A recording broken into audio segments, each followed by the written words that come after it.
C'est l'histoire d'un château aux allures bon chic, bon genre, à l'extérieur. Et un peu rebelle à l'intérieur. J'aime beaucoup les défis. J'aime bien finalement les falaises ou les difficultés. Quelque part, ce danger me plaît. Bienvenue à Chaumont, le plus féminin des châteaux, dont le passé des personnalités qui ont marqué ses murs résonne encore au présent. C'est un château qui a été possédé et habité par plusieurs femmes extraordinaires. Il y a d'abord eu Catherine de Médicis qui a donné ce château à celle qui était sa rivale, paradoxalement, Diane de Poitiers. Puis vient l'ère du romantisme, avant l'arrivée, à la fin du 19e siècle, de la princesse de Breuil, une jeune richissime de 17 ans qui achètera le château sur un coup de tête et en fera un des hauts lieux de la Belle Époque. Donc ici, il y a eu des dîners extraordinaires. Lorsque le Maharaja de Kapurthala venait, il venait aussi avec son cuisinier.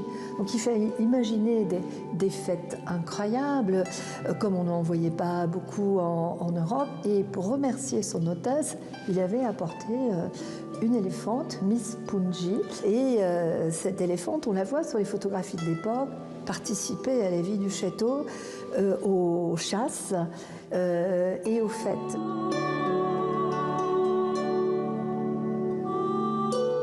De la Renaissance aux modes de vie les plus fantasques, chacune d'entre elles y a laissé une empreinte indélébile, avec ce même désir de marier les arts avec la nature.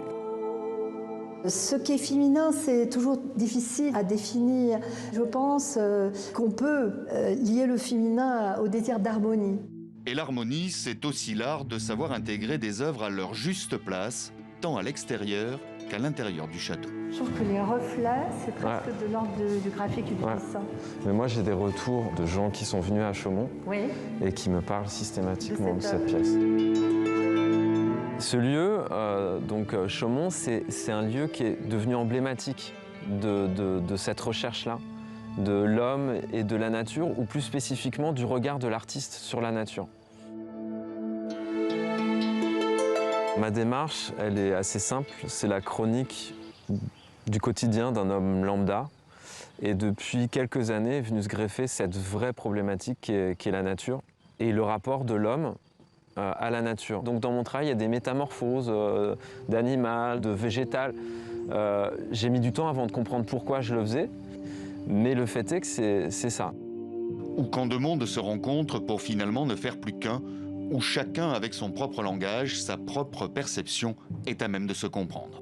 Ces œuvres sont là pour nous inciter à regarder autrement la nature. Je pense qu'un des grands défauts est de considérer que certains publics ne vont pas comprendre.